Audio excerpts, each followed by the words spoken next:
네, 반갑습니다. 예, 두 번째 강의 시작하겠습니다. 두 번째 강의는 좀 뛰어넘겠습니다. 왜냐하면 25쪽에 대승기신의 구조와 내용은 대승기신은 들어가기 전에 제가 언급하는 걸로 하고요. 지금 몇 페이지로 바로 넘어간다면 35페이지로 바로 넘어오겠습니다. 35페이지. 지금 이 시간은 지금 두 번째 시간하고 세 번째 시간은 뭘 할 것이냐 하면요. 대승기 신론을 공부하기 위한 사전에 요 정도는 좀 알면 대승기 신론을 이해하는 데 도움이 되겠다는 그런 측면입니다. 그래서 35페이지 보겠습니다. 우리가 불교 공부를 하는 데 있어서요, 다양한 가르침을 들어야 돼요. 저는 공부하다가 우리가 어찌 보면 좋을 수도 있는데 어찌 보면 나쁠 수도 있는 게 어느 한 스승만 모시고 공부하는 거는 그 스승이 좀 좋으면 나름대로 괜찮을 수도 있지만 어떨 때는 괜찮은 스승이라 할지라도 좀 우리가 다른 사람들 간의 관계성에서 볼 때는 좀 안 좋을 수도 있습니다. 왜냐하면 누구 마음을 누가 안다고 자기가 진짜 정통 코스만 공부를 했을 때는요, 헤맸던 사람들의 마음을 잘 못 헤아립니다. 그리고 자기가 한 것만 다 정답이고 다른 사람의 것은 정답이 아니다 라는 이런 사고를 하게 돼요. 하나 예를 들면 한때 우리 좀 코로나 시국에 어떤 집단을 이단이나 사이비 집단이라고 그랬잖아요. 그죠? 사이비 이단이라는 말은 어떤 의미냐면 내가 정통이라고 생각하기 때문에 정통 아니면 사이비라고 생각하고 이단이라고 생각하는 겁니다. 근데 지금 시간이 지나갔고 다른 단체가 우리 코로나로 문제를 일으켰잖아요. 그죠? 그 단체에 대해서는 그런 말을 안 해요. 잘 생각해보세요. 어찌 보면 우리 국민들한테 입히는 피해는 더 클 수도 있는데, 그죠? 그러니까 저도 뭐 저의 이제 공부 자세는 농담삼아 그렇게 이야기하지만 저는 대중들과 만나는데 포인트를 맞추고 있는 사람입니다. 학교에서 깊게 공부하는 것보다는 대중들과 어떻게 좀 다양한 이야기를 같이 고민할 수 있을까, 거기에 포인트를 맞추는 게 아니라 농담삼아 그렇게 말씀을 합니다. 석자지처럼 넓고 얇게 좀 다방면으로 공부를 하고 사람들과 좀 재미있게 진행생활을 했으면 좋겠다, 그런 입장을 견지하고 있는데요. 그래서 제가 들었던 약박한 지식에 의하면 종교학자, 저도 뭐 종교학자를 쓰는 종교학에서 하시는 분들은 사이비라 이단이라는 말을 함부로 쓰지 않는 겁니다.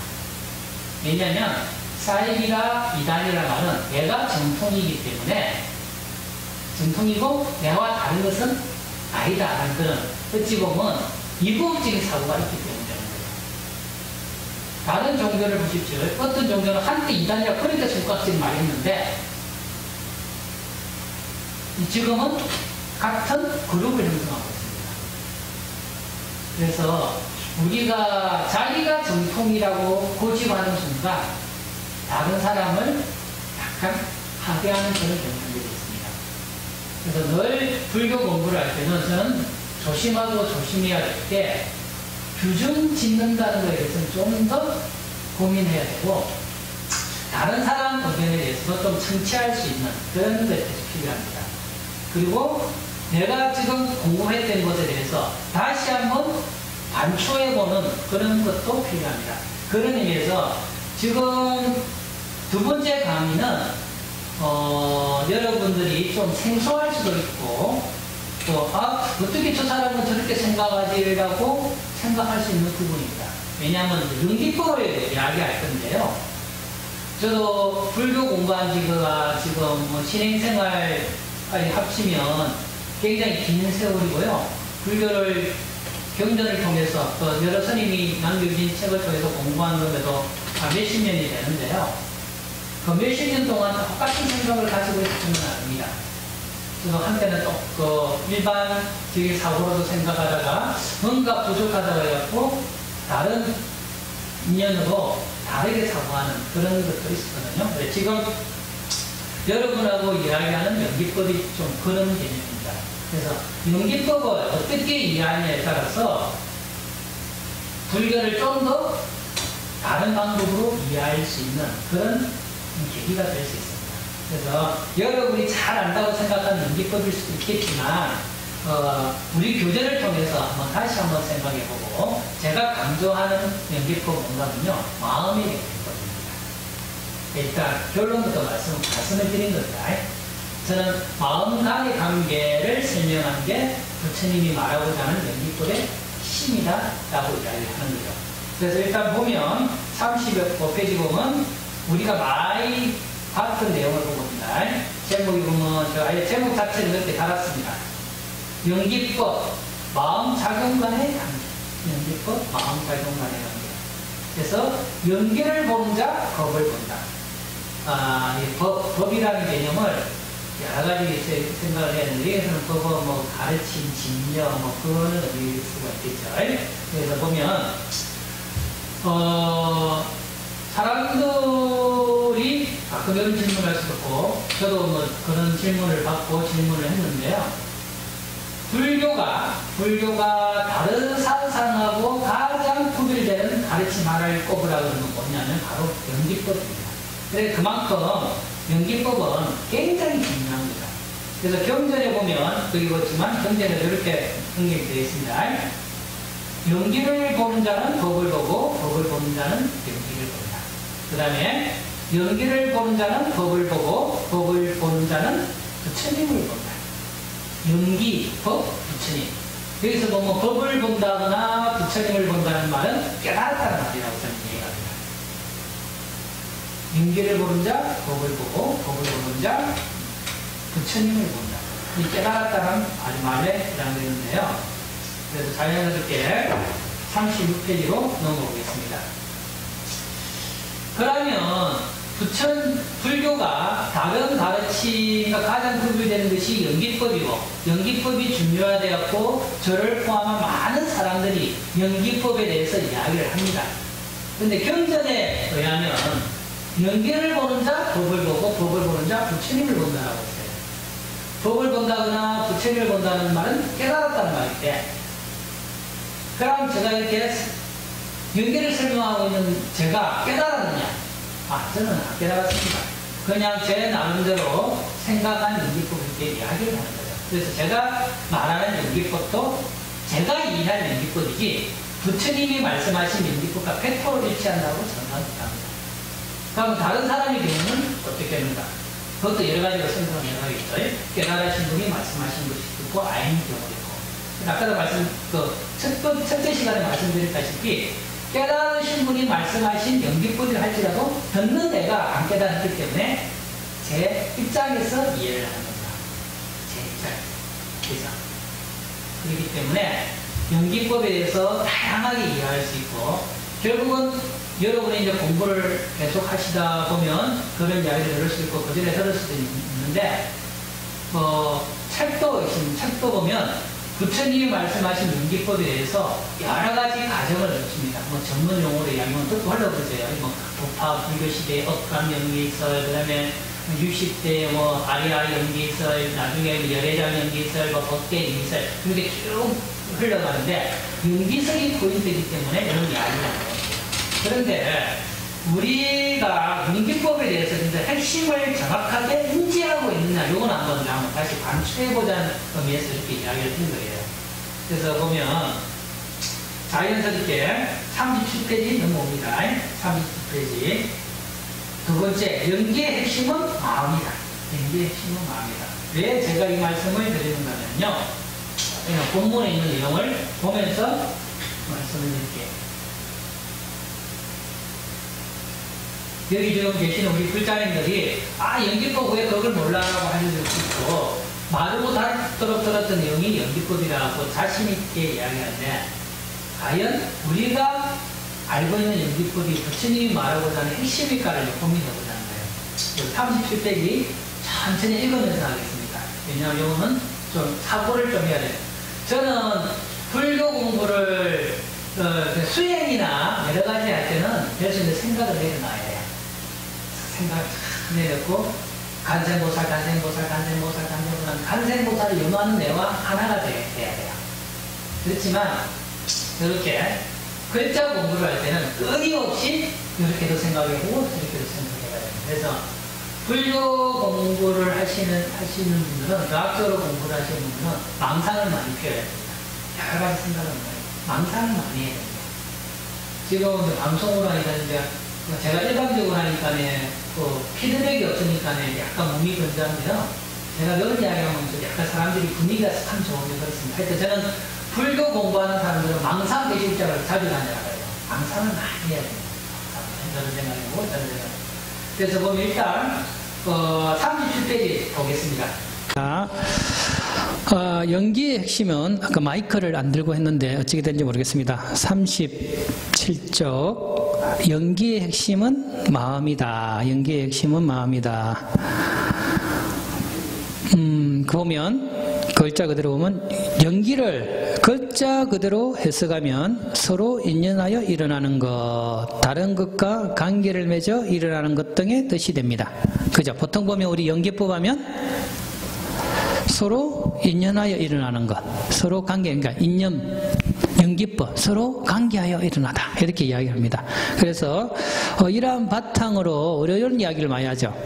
세상 만물은 홀로 존재하는 건 없고 서로 관계하여 존재한다. 서로 관계하여 존재한다. 홀로 존재하는 건 없고 서로 관계하여 존재한다. 그래서 예를 많이 들죠.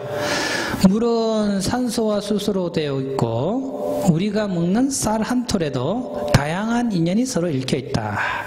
결코 홀로 있거나 홀로 생겨나는 것은 없다. 모두 상호관계 속에 있다. 연기법을 상호관계성으로 응용하여 설명하기도 합니다. 그래서 내가 있으니 너가 있고 너가 있으니 내가 있다. 또 자연이 있으니까 사람이 있고 사람이 있으니 자연이 있다. 서로 관계하여 존재한다. 이것이 연기법이다. 그죠? 이런 설명을 들었을 때 우리는 별 생각 없이 맞아 연기법은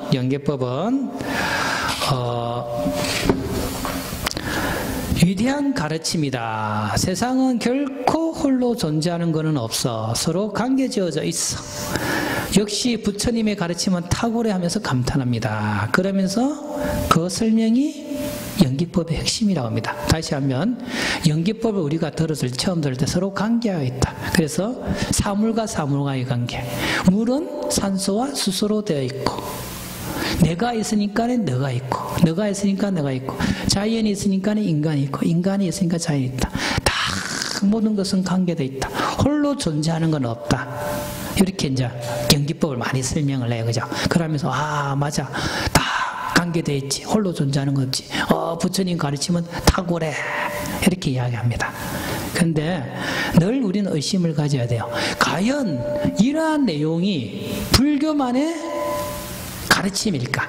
서로 관계되어 있다는 것이. 아까 부처님 가르침이 다른 가르침과 가장 구분되는 것은 연기법이라고 그랬어요. 근데 그 연기법을 설명할 때 서로 관계성으로 설명하면서 이르는 사물과 사물과의 관계. 물은 산소와 수소로 연결되어 있고 내가 있으니까 너가 있고 너가 있으니까 내가 있고 자연이 있으니까 인간이 있고 인간이 있으니까 자연이 있고 이런 사물과 사물과의 관계를 이야기하는데 과연 이것이 불교에서만 이야기하는 걸까? 그죠? 그래서 보면 38페이지 보면 열절주도 보면 사실 이러한 관계성은 어느 학문이나 다 해요. 학문이라는 것 자체가 논리로서 설명하는 겁니다. 논리는 인과관계잖아요. 그죠? 관계성입니다. 불교만을 관계성을 설명하는 게 아니고 모든 학문들이 다 관계성을 설명을 해요. 그런 점에서 우리는 다시 한번 생각해 봐야 된다는 거죠. 연기법에 대해서. 연기법에서 다시 한번 설명을 해봐야 된다는 건데 그렇다 그러면 우리가 보면 이러한 연기법에서 어떻게 생각을 할 것인가, 그죠? 그래서 거기 보면 내가 길게 많이 썼습니다. 길게 많이 썼는데 그것을 좀 또 건너뛰어서 39페이지로 볼게요. 39페이지. 그죠? 그래서 다시 한번 연기법은 관계성이라고 그랬습니다. 관계성이라고 그랬는데 제가 이제 말하고자 하는 포인트는 관계성인데 무엇과 뭐의 관계성인가에 저는 다시 고민을 한 겁니다. 사물과 사물과의 관계성, 아까 말했지만 너와 나의 관계성, 자연과 인간과의 관계성, 이런 관계성을 연기법으로 할 때 뭔가 좀 불교 자체의 독특한 가르침이라 하기에는 부족하지 않느냐라는 생각을 하고죠. 그래서 저는 어떤 생각을 했는가 하면 불교를 공부하는, 우리가 신행생활을 하는 것의 가장 기본적인 것은 마음 다스리는 겁니다. 우리 마음을 편안하게. 사실 우리가 신행생활을 하는 이유 중에 가장 큰 이유는 내 마음을 편안하게 하시는 거 아니에요. 뭐 어떤 분은 뭐 자식 잘 되라고, 남편 잘 되라고, 가족 잘 되라고, 건강 잘 되라고. 결국은 뭐 경제적으로나 육체적으로 잘 된다는 말은 뭡니까? 그거로 인한 우리 고통이 있기 때문에 그것이 잘 되길 바라는 거 아닙니까? 궁극적으로는 마음이 편안했으면 좋겠다. 그거 아니에요. 마음이 편안하게 이게 좀 다들 행복하고 즐겁게 살았으면 좋겠다. 그래서 우리가 보면 신행생활을 하는 가장 궁극적인 이유는 마음입니다. 마음을 괴롭히는 부수적인 내용들이 뭐 경제적인 부분이나 경제적인 부분이나 건강적인 부분이 있기 때문에 관세모살 그리고 뭐 여러 가지 뭐 신묘장구 대단한 이렇게 경전 강독도 하고 자선도 하고 이렇게 하지만 결국은 마음을 편안하게 하고자 하는 거 아닙니까? 그죠? 그래서 저는 연기법을 다른 관점, 마음의 관계성으로 보는 겁니다. 이거는 제 생각이 아니에요. 제 생각만이 아니고 기존에 있었던 책 중에 이 부분이 중요하다고 제가 한 번 더 부각을 시키는 거예요. 부각을 시키는 겁니다. 그래서 보면 제가 39페이지에 어떤 학자의 내용을 언급했는데요. 그걸 한번 보도록 하겠습니다. 이걸 보고 말씀을 드릴게요. 이렇게 보면 39페이지 제일 밑에 인용한 거 있죠. 예, 그걸 한번 보겠습니다. 일반적으로 외계의 자연 현상에 관계되는 연기를 외연기라 부르고 네 개의 정신 현상에 관한 가치적 연기를 내연기라고 부른다. 그렇지만 바깥 연기, 외연기는 주로 복잡한 안연기, 내연기를 이해하기 쉽게 하기 위해 비유적으로 예를 들어 설명하는 것에 정해진 것이며 연기가 말해진 본래의 목적은 내연기에 있다고 보는 것이 타당하다. 이게 무슨 말인지 안 하시죠? 그래서 제가 요거 관련돼서 이제 판스를 하면서 하나하나 이렇게 말씀을 드리겠습니다. 판스를 하면서 말씀을 드리겠는데 보면 연기법에는 연기는 뭐랬죠? 상호 관계성. 서로 관계되어 있다. 그래서 이것과 저것이 서로 관계되어 있다. 그죠? 그런데 관계는 관계인데 무엇과 무엇의 관계냐에 따라서 첫 번째 바깥 연기, 외 연기가 있고요. 두 번째 내 연기가 있습니다. 요거는 이 외연기, 내연기라는 용어는 제가 지어낸 용어도 아니고 어느 학자가 지어낸 용어도 아니고 경전에 있는 내용이에요. 경전에 있는 내용인데 널리 부각이 안 됐을 뿐입니다. 부각이 안 됐을 뿐입니다. 그래서 이 내용을 이해하는 게 굉장히 중요해요. 굉장히 중요한데 외연기는 뭔가 하면 여러분이 알고 있는 사물 간의 관계입니다. 요 연기는 다시 한번 외연기, 내연기. 요거는 이 내용은 제가 만든 용어가 아닙니다. 그런데 우리가 연기법을 이해하는데 굉장히 중요한 내용이에요. 저는 이 용어를 다른 학자분들도 좀 자꾸 써서 사용해서 우리들이 연기법에 대한 이해를 폭을 넓혔으면 좋겠는데 그렇지 않더라고요. 왜 연기는 뭔가 하면 사물 간의 관계, 사물 관계. 아까 말한 자연과 인간과의 관계, 뭐 물이 같으면 산소와 수소의 관계, 이런 내용인데요. 그런 의미에서 제가 잠깐 외연기와 내연기가 어떻게 차이가 나느냐, 그걸 하나 예를 들어 보겠습니다. 다시 한번 여러분 이해를 위해서, 외연기는 사물 간의 관계, 사물 간의 관계. 굳이 하면 바깥 사물 간의 관계입니다. 내연기는 마음, 작용 간의 관계, 이겁니다. 그러니까 예를 들면 물을 예를 들겠습니다. 제가 화학과 놓은 거 아시죠? 이렇게 됩니다. 물은 산소와 수소로 되어 있습니다. 그래서 산소와 수소로 된 물은 A와 B가 합쳐서 C가 됐기 때문에 두 개가 합쳐서 뭐가 되면 불교에서 기본적으로 이거는 스스로 있을 수가 없습니다. 그래서 제법 무하라 그래요. 물은 산소와 수소로 되어 있기 때문에 물이라 할 수 없어. 여기 진짜 바깥 연기적인 측면이라 그러면 마음의 연기법으로 물이 아님을, 그러니까 제법 무하라 그러죠. 제법 무아. 여태 아는 자성이란 뜻입니다. 그래서 물 그 자체에 물 그대로의 스스로의 성품이 없다는 뜻입니다. 왜? 물 스스로의 성품이 없느냐? 산소와 수소로 결합되어 있기 때문에 물 스스로 있을 수가 없어. 서로 관계돼서 관계해서 일어났기 때문에 물이라고 할 수 없어. 이런 말입니다. 그러면 이걸 마음의 연계법으로 설명하면 어떻게 되느냐? 이 내용은 일수사견이라고 있습니다.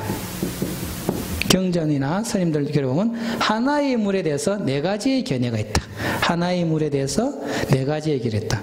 하나의 물에 대해서 네 가지의 견해가 있다는 건 뭔가 하면, 첫째, 사람들한테는 물로 보입니다. 그리고 하늘 중생들한테는 보석으로 보이고요. 세 번째, 아기들한테는 피고름으로 보이고요. 네 번째, 물고기들한테는 집이나 길로 보입니다. 같은 물인데 각각 자기가 어떤 상황에 있는 따라서 물로 보이기도 하고 보석으로 보이기도 하고 피고름으로 보이기도 하고 집이나 길로 보이기도 해요. 만약에 물이라 그러면 모든 이들에게 뭐로 보이는가 하면 물로 보여야 돼요. 그런데 다르게 보인다는 겁니다. 다시 말하면 지금 우리 앞에 뭐가 보이는 것은 그대로 있는 게 아니고 내가 그렇게 본다는 거죠. 그래서 이렇게 볼 때 물은 물이라는 자성이 없다는 겁니다. 다시 한번, 우리가 불교 공부 중에 제일 중심되는 게 제법무하잖아요. 그죠? 모든 삼라만상은 그것이랄 게 없다. 그걸 설명하는 방법이 두 가지가 있어요. 바깥 연기로 설명하는 방법과 마음의 연기법으로 설명하는 방법. 바깥 연기로 설명하는 것은 아까 말했지만 우리가 물은 산소와 수소로 되어 있기 때문에 기본적으로 모든 학문의 거는 A 플러스 B 플러스 C가 D가 되면 D는 스스로 있는 게 아니에요. 요소가 합쳐서 D가 있기 때문에 D는 스스로 있는 게 아닙니다. 그래서 이거는 실체가 없다 그런 거예요. 그걸 무자성이라 그래요. 무아라 그러기도 하고 무자성이라 그래요. 그죠?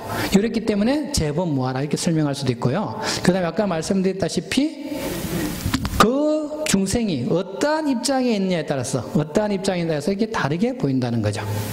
이것이 내연기입니다. 그럼 이렇게 설명하는 사람도 있을 수 있어요. 아니 선생님이 옛날 사람들이 하늘 중생들한테는 보석으로 보이고 아기들한테 피구로 보이고 물고기한테 집이나 길로 보이는 걸 어떻게 압니까? 이거 사실 증명할 수가 없죠. 그죠? 그래서 제가 가끔 예를 드는 게 그겁니다. 가끔 예를 드는 게 뭔가 하면은 개 짖는 소리를 가지고 이야기를 많이 해요. 개 짖는 소리. 밖에서 개가 짖어요. 개가 짖는데 우리는 뭐라고 짖습니까? 개가 짖으면 대부분 멍멍 짖는다 그러죠. 개는 멍멍 짖는다. 개는 멍멍 짖는다라고 듣게 돼요. 그죠? 개는 멍멍 짖는다고 듣게 되는데, 그런데 외국 사람들한테는 개가 어떻게 돼? 특히 미국 사람들은 개가 짖으면 바우와우 짖는다고 그래요. 왜? 개는 같은 개인데 우리들은 멍멍 짖는다고 그러고 미국 사람들은 바우와우 짖는다고 그럴 거예요. 제가 이제 개하고 좀 약간 의사소통이 돼요. 그래서 개하고 한때 이야기할 때가 있었는데 개가 그러더라고요. 사람들은 참 희한하다고. 자기들은 그냥 짖었는데 한국 사람들은 멍멍 짖는다 그러고 미국 사람들은 바우와우 짖는다 그러고 개 짖는 소리가 다 똑같은 개 짖는데 왜 다 다르게 듣는지 모르겠다고 그렇게 이야기해요.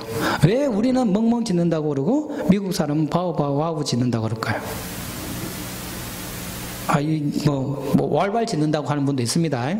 그거는 뭔가 하면 우리 문화권에서는 우리나라 사람들 문화권에서는 개는 멍멍 짖는다고 그렇게 들어왔던 거예요.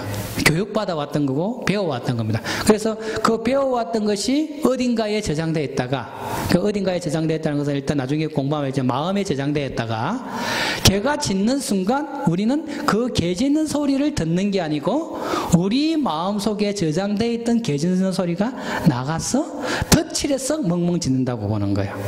우리는 멍멍 짖는다고 듣지만 미국 사람들 또 미국 문화권에서 개는 바우와우 짖는다라고 그렇게 배우면서 들으면서 살아왔기 때문에 개가 짖으면 바우와우 짖는다고 들은 거예요. 왜 같은 개소리인데 다르냐? 결국 내가 살아온 삶의 흔적이 어떠냐에 따라서 다르게 들린다. 다시 말하면 내가 살아온 삶의 흔적이 어떠냐에 따라서 세상에 보는 것이 다르다는 거죠. 그럼 여기서 내가 살아온 삶의 흔적을 뭐라 하느냐? 한 글자로 말하면 업입니다. 이게 행위예요, 행위. 지금 이전에 우리가 살아왔던 삶에 의해서 세상을 보는 거예요. 그러면 사람마다 살아온 업이 다르죠. 그러면 보이는 세상도 다르겠죠. 어떤 사람이 우리 정치적이나 이런 이야기를 잠깐 보면 A라는 사람이 등장해요. 어떤 사람은 A라는 사람을 굉장히 욕을 합니다. 그런데 어떤 사람들은 A라는 사람은 안 그렇다고 또 칭송을 해요. 왜? 같은 사람인데 어떤 사람은 욕을 하고 어떤 사람은 칭송을 하느냐? 각각 그 사람을 바라보는 살아온 삶의 기준이 다른 겁니다. 다른 겁니다. 그래서 자기 입장에서 세상을 봐요. 늘 자기 입장에서. 요거 쉽게 설명하는 게 마음작용 간의 연기법입니다. 이때까지 살아왔던 나의 모든 행위를 통해서 이때까지 이전의 삶의 나의 행위를 통해서 업을 통해서 그 업은 사라지지 않고 마음속에 저장이 되어 있다가 바깥에 어떤 상황이 드러나면 그 상황과 내 마음속에 있는 것이 합쳐져서 내 앞에 그렇게 보이는 겁니다. 어떤 사람은 또 그렇게 해요. 아니 개 짖는 소리는 그렇지만 생물이니까 그렇지만 뭐 다른 소리는 어떻게 돼요? 그래서 기차 소리를 또 예를 들었습니다.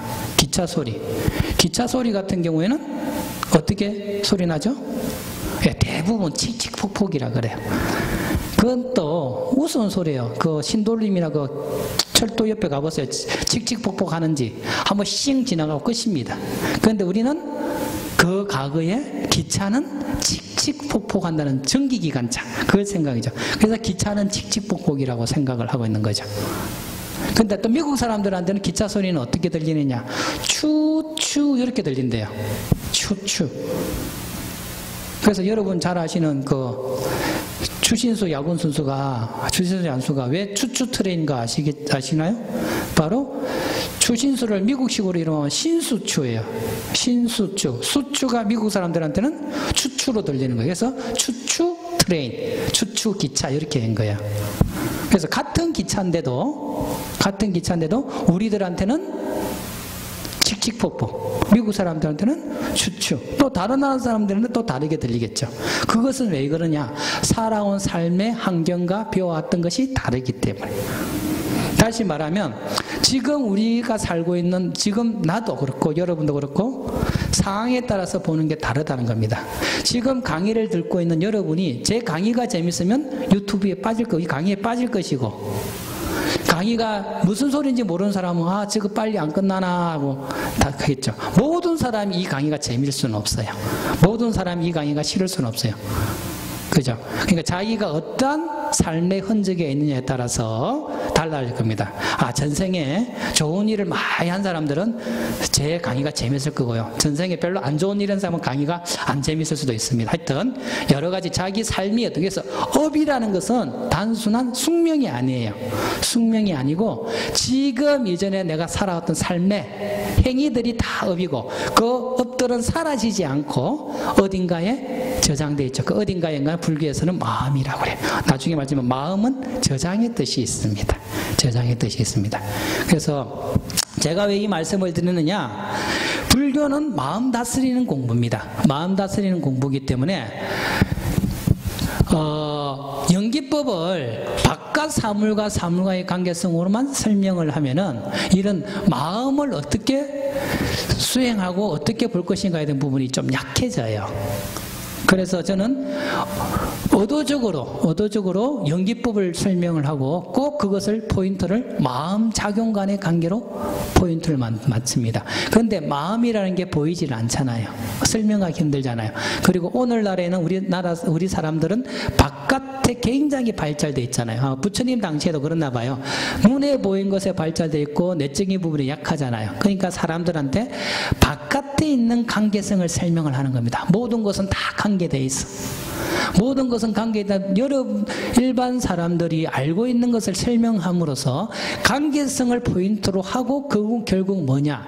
네 마음이 어떤 관계성 속에서 펼쳐지느냐에 따라서 세상이 이렇게 보인다라는 것을 설명하기 위해서. 그래서 네 마음에서 세상이 이렇게 보인 것이지 세상 자체가 그런 것은 아니다 하면서 포인트를 마음에 두고, 그래서 그 마음을 다스리는 수행으로 이끌고자 부처님이 말씀을 하신다고 저는 보는 거죠. 그렇지만 아무리 좋은 가르침도 사람들이 거기에 관심이 없고 이해가 없다 그러면 그 사람들이 관심 있는 것을 통해서 끌어들여야 되잖아요. 지금도 우리 보면 자연과학을 통해서 불교를 설명한 사람들이 굉장히 끄떡끄떡거리잖아요. 근데 잘 생각해 보세요. 자연과학은요, 지금 주어진 상태에서 발견된 가르침이고 진리입니다. 원리입니다. 조건이 달라지면 달라져요. 그런데 우리가 생각하는 믿음으로 보는 그리고 여러 스승들에 의해서 증명된 불교는 우리가 궁극적인 경점은 지금 모른다 할지라도 듣기로는 절대적인 가르침이라 그러잖아요. 근데 절대적인 가르침하고 상대적인 자연과학을 볼 때 어떤 것이 기준이 돼야 돼요? 근데 가끔 보면 우리는 자연과학에 맹신을 하다 보니까 불교도 자연과학으로 설명할 수밖에 없습니다. 그러나 자연과학으로 설명하지만 그 자연과학에만 머물면 안 된다는 거죠. 마찬가지로 자연과학적인 측면은 바깥 연기적인 측면입니다. 사물 간의 관계입니다. 그런 사물 간의 관계를 설명하였다 그러면 왜 그런 설명을 했는가를 가지고 우리 마음 간의 관계로 설명을 해야 돼요. 바깥 사물 간의 관계의 가장 포인트는 관계성입니다. 홀로 있는 건 없다. 서로 어울려 있다. 그러면 우리가 개가 짖는 것을 멍멍으로 듣는다는 것은 단순히 개가 짖었기 때문에 내가 멍멍으로 듣는 게 아니고 내가 살아온 삶의 흔적 속에서 그 나의 삶의 흔적과 지금 개가 짖는 거 합쳐져서 내가 멍멍을 듣는 것이지, 멍멍이라고 듣는 그 자체는 실제하지 않는다. 왜? 개는 멍멍이라 짖지 않았고 내가 그렇게 규정하면서 멍멍이라 듣는 거죠. 개 짖는 소리뿐만 아니라 삼라만상이 다 그렇다는 겁니다. 부처님이 보기에는 삼라만상은 다 내가 살아온 삶의 흔적이 축적된 마음을 통해서 세상을 보는 거예요. 거기다가 뭔가 하면은 그걸 있는 그대로 보면 좋은데, 마음에 저장된 걸 가지고 있는 그대로 보면 좋은데, 기본적으로 우리는 자기에 대한 어리석음, 그 다음에 욕심, 승냄을 통한 여러 가지 계산적인 마음이 작용을 하기 때문에 자기한테 유리하게 세상을 본다는 겁니다. 그리고 자기 견해가 섰으면 그 견해를 기준으로 세상을 본다는 거예요. 그래서 불교에서 늘 말하는 게 한번 자신을 내려봐라. 자신을 내려놓으라는 말은 자기가 가지고 있는 선입견을 내려놓고 세상을 보라는 겁니다. 그렇게 설명될 때만이 우리는 자기가 가지고 있는 본래 마음으로 돌아갈 수 있어요. 그런데 우리는 끊임없이 자기가 잘났다고 하죠. 그죠? 자기가 잘났다. 그래서 우리가 불교 절에 갈 때 보면 하마비, 말에서 내리는 하마비 있잖아요. 그게 하심입니다. 불교에서 중요한 말 중에 하심이에요. 내가 많이 안다고 생각하는 순간 다른 사람 이야기는 귀에 안 들어와요. 또 하나 더, 내가 이렇게 생각한다 그러면 다른 사람도 다르게 생각할 수 있다는 걸 늘 아셔야 됩니다. 왜? 한국 사람이 멍멍이라고 들었는데 미국 사람은 바오바오로 들었다 그러면 누구 말이 옳아요? 둘 다 실제하지 않은 거고 니 옳다 그런 거잖아요. 소위 말하는 토끼 뿔이 하나냐 두 개냐 싸우는 것과 똑같아요. 그 불교 경전을 보면요, 세상에 없는 것을 있다고 우기는 것 중에 하나가 토끼의 뿔이에요. 토끼 뿔이 없잖아요. 근데 뿔이 없는 걸 가지고 토끼 뿔이 하나냐 두 개냐 싸우는 거예요. 걔는 멍멍 짖지도 않았고 바오바오로 짖지도 않았어요. 그런데 멍멍 짖었다고 하나 바오바오로 짖었다는 건 얼마나 어리석은 짓이에요. 이 삼라만상이 그렇다는 겁니다. 그래서 네가 가지고 있는 선입견을 내려놓아라. 끊임없이 스님들이 분별하지 마라, 분별하자는 말이 그 말이에요. 다시 한번 연기법을 설명하는 방법은 두 가지가 있습니다. 바깥 연기와 안쪽 연기. 그런데 우리는 소위 말하는 바깥 세상 중심적으로 중생들을 살아와 있기 때문에 부처님은 바깥 세계를 설명을 해요. 바깥 세계를 설명을 해요. 그래야만 우리들로 하여금 또 우리 수준에 맞게끔 이끌 수 있으니까 그렇게 설명을 하고 나서 다시 우리로 하여금 마음으로 돌아가게 됩니다. 그런 말 들어보셨죠? 손가락으로 달을 가리키면 달을 봐야지 왜 손가락을 보느냐, 그죠? 많이 들었죠? 손가락으로 달을 가리키면 달을 봐야지 왜 손가락을 보느냐. 이걸 연기법과 비유해서 말씀을 드릴게요. 만약에 달이 있습니다. 달입니다. 그럼 손가락으로 이렇게 가리켜요. 손가락으로 가리킵니다. 손가락이 너무 큰가요? 이렇게 할게요. 손가락으로 달을 가리킵니다. 근데 이 손가락을 가리켜서 또 다른 손가락이 있는 거예요.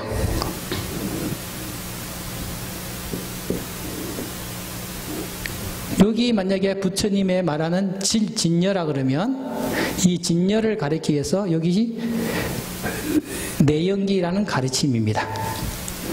이 내연기에 대해서 이해를 못하니까 외연기를 이야기하는 거예요. 제 입장에서는 그렇습니다. 여기 부처님이 말하고자 하는 주장이에요. 이 주장에 대해서 부처님이 말하는 주장에 대해서 이해를 못하니까 예를 든 겁니다. 예를 든 거예요. 그런데 우리는 이 바깥 물질 세계 워낙 강조하다 보니까 이걸 강조하다 보니까 이것이 사라져 버린 거예요. 그러니까 보면 손가락으로 달을 가리키면 달을 봐야지 손가락을 보냐 할 때 저는 제 입장은 이 손가락을 보는 것도 대단하다는 겁니다. 요새는 손가락도 못 보고 손가락이라는 손가락을 달이라고 지금 주장하는 거예요. 제 입장에서 보면 그렇습니다. 불교는 마음수행법이에요. 마음을 다스리기 위해서는 내 마음이 어떻게 작용해서 세상이 이렇게 본다는 것을 살펴봐야 됩니다. 그렇게 이해할 때만이 우리가 불교에서 말하는 일심 뭡니까 대승이 중생심이고 모든 것은 마음으로 이루어지고 이런 내용들이 점점 이해가 되고 그리고 우리의 궁극적인 마음 안에 불성이 있고 열애장이다 이런 말도 이해가 되고 또 그 마음을 닦기 위해서 수행하는 과정도 이해가 되고 그렇습니다. 가령 여러분이 생각하듯이 바깥 연기, 사물과 사물과의 관계성이 연기법이라 그러면 그래 아까 말한 물은 산소와 수소로 되어 있다거나 인간이 있으니까 자연이 있고 자연이 있으니까 인간이 있다. 이런 관점으로서 연기법을 본다 그러면 굳이 우리는 수행할 필요까지는 없죠. 수행할 필요까지는 없습니다. 요 산소와 수소와의 관계는 뭘 하면 되느냐? 아까 학과 가갖고 전기분해하면 알아요. 전기분해. 자연과 인간 간의 관계는 수행하고 상관없습니다. 자연과 인간 관계는 생태학자나 뭐 여러 가지 자연과 관계되는 그런 학문을 통해서 알 수 있습니다. 그렇지만 우리 사람들은 이쪽이 워낙 발달되어 있으니까 바깥 사물에 발달되니까 바깥 사물의 관계성을 예를 통해서 예를 들어서 이 주장을 언급하는 거예요. 이 주장은 뭐냐? 바로 이것을 이야기하고자 하는 거죠. 그런데 워낙 우리는 쉽게 이야기하다 보니까 이 부분이 부각이 되고 이 부분은 죽어버렸죠. 제가 가끔 말씀드린 겁니다. 불교가 어렵다고 이야기를 해요. 뭐 또 어떤 분은 불교가 쉽다고 이야기해요.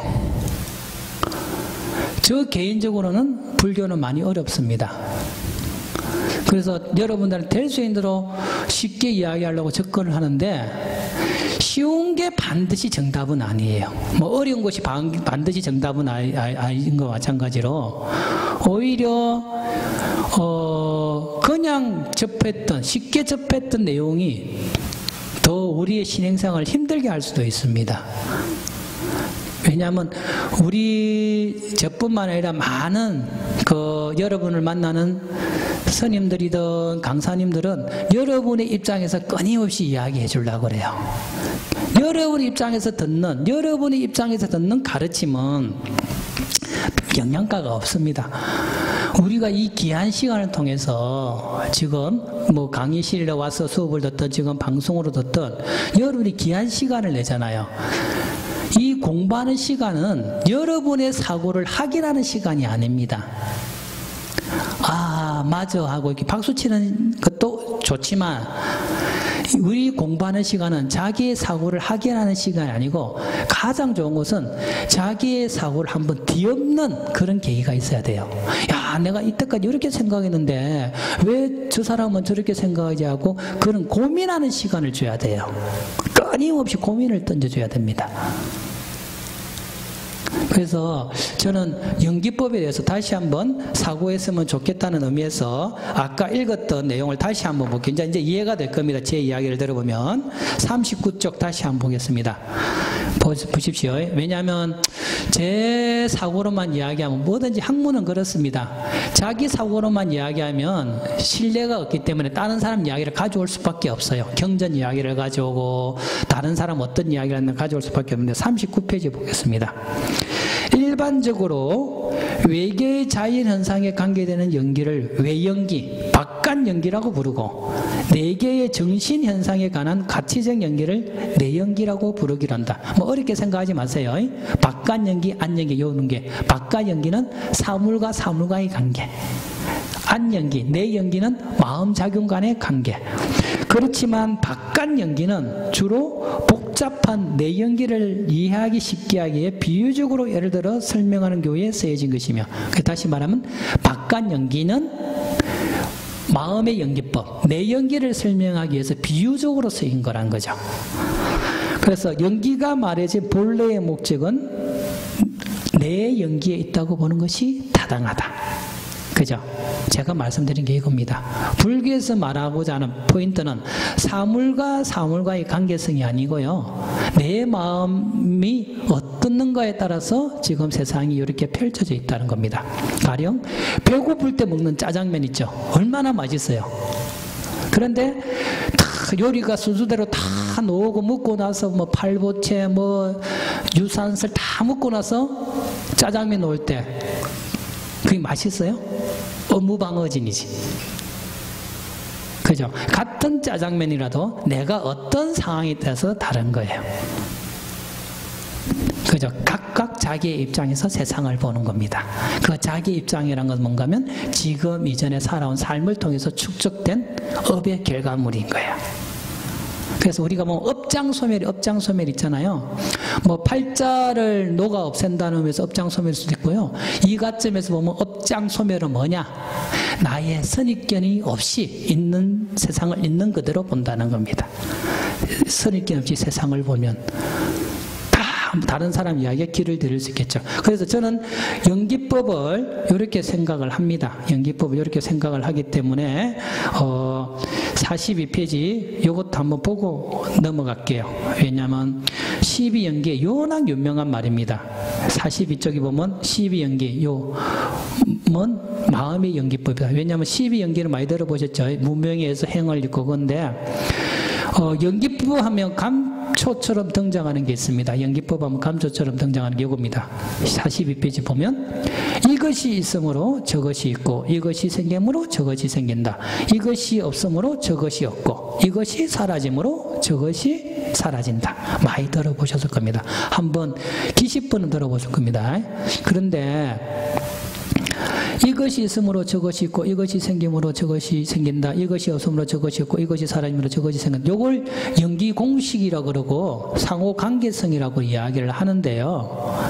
잘 생각해 보시면 이걸 가지고 아까 말했지만 모든 사람들이 응용을 해요. 저는 응용하는 것에 대해서는 반대하지 않습니다. 나름대로 부처님의 가르침을 현실 생활에 적용하는 것도 굉장히 중요하죠. 그런데 응용을 하더라도 그 자체의 본질적인 가르침은 놓치지 않아야 된다고 봅니다. 그래서 이것이 있으므로 저것이 있다고 한 이 구조를 가지고 모든 관계성에 적용을 시킵니다. 아까도 말씀드렸던 자연이 있으니까 인간이 있고 인간이 있으니까 자연이 있다. 너가 있으니까 내가 있고 내가 있으니까 인간이 있다. 모든 것은 다 관계되어 있다. 그런데요, 문제는 이것이 있으므로 저것이 있다는 구절은요, 경전에 보면 어느 곳에나 적용되는 구절이 아니고요. 이 구절 다음에는 반드시 뭐가 나오느냐? 12연기가 나와요. 12연기. 그와 관계되는 게 43쪽에 제가 예를 들어놨습니다. 한번 볼게요. 43쪽에 보면 이것으로 인하여 저것이 있고 이것이 없으면 저것이 없다. 이것이 생기면 저것이 생기고 이것이 사라지면 저것이 사라진다. 이른바 무명을 반연하여 행이 있고 나아가 생을 반연하여 노사가 있다. 만약 무명이 사라지면 곧 행이 사라지고 나아가 생이 사라지면 노사가 사라진다. 무슨 말인지 아시겠죠? 아까 말 이것으로 인하여 저것이 있고 이것이 없으면 저것이 없다. 이것이 생기면 저것이 생기고 이것이 사라지면 저것이 사라진다. 이것이 연기공식인데요. 제가 찾아본 경전, 요새는 우리 모든 경전이 컴퓨터로 데이터베이스가 다 입력이 다 돼 있어요. 우리나라에서도 했는데 학자들은 우리나라에 한 거는 거의 안 쓰고요. 지금 대만 불광산사에서 전 세계에 있는 한문경전을 다 입력을 해놨어요. 인터넷 들어가면 우리 검색하고 찾거든요. 그래서 만약에 한문으로 되어 있는 차유고 피유 이렇게 딱 치면 그 구절이 있는 경전은 다 떠요. 그 구절 다음에는 반드시 뭐가 나오느냐? 12연기가 나온다는 거죠. 그럼 무슨 말이냐? 이것이 있으므로 저것이 있고 이것이 생김으로 저것이 생긴다는 이 구절은 어느 곳에나 적용할 수 있는 그 구절 내용이 아니었고 12연기를 설명하기 위한 전제였다는 거예요. 12연기. 그럼 12연기가 뭐냐? 12연기가 뭐냐? 하면은 44페이지 중간. 12연기는 여러분 공부하셨을 거고 반야신경에도 나오잖아요. 무안이 무색 성념이 있죠. 무안개 내지 무의식계, 무문명 내지 무노사, 무명 내지 무노사. 그게 무명과 노사. 이것이 12연계예요. 내지는 중간 생략입니다. 그래서 보면 44페이지 중간 12연계. 12연계의 12지부는 무명, 행, 식, 명색, 유깁, 촉, 수, 애, 치, 유, 생, 노사. 여기 12가지인데요. 제가 요 하나하나 설명하고자 한 게 아니고요.